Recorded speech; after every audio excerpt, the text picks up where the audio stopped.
আসসালামু আলাইকুম। আমার দেশি মুরগার ডিম, বাইরে যেটা বন্দি করে পালি সেই দেশি মুরগার ডিম। আরো অনেক ডিম খেয়ে লাই, কিন্তু একদিন পরে পরে মানে দেশি মুরগার লেয়ার মুরগির মতন ডিম পারে। এটারে খাওয়াইতে হয় লেয়ার ওয়ান। খাওয়াইলে আপনার ডিমে ডেলি ডিম দেয়।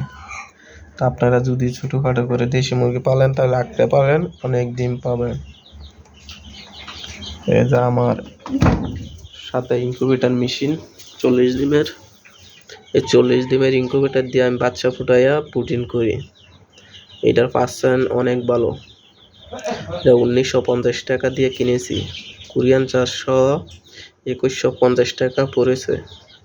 যদি আপনারা কেউ ছোটোখাটো খামার করেন তাহলে এই মেশিনটা কিনবেন। বিসমিল্লাহ ইনকিউবেটর কোম্পানির নাম দেওয়া আছে, মোবাইল নাম্বারও দেওয়া আছে। যদি কেউ কিনেন তাহলে ওনার সাথে যোগাযোগ করবেন। এটা পার্সেন্ট অনেক ভালো।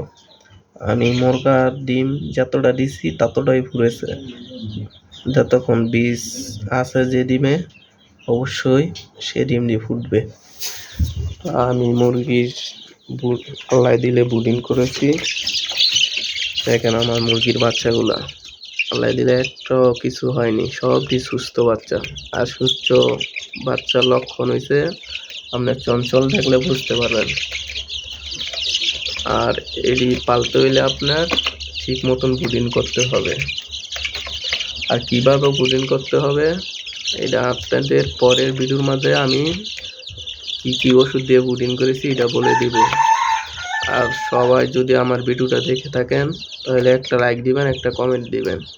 আসসালামু আলাইকুম। এর দূরে পরে আবার আপনি একটা ছোটো করে ভিডিও দেব ওষুধের। আসসালামু আলাইকুম।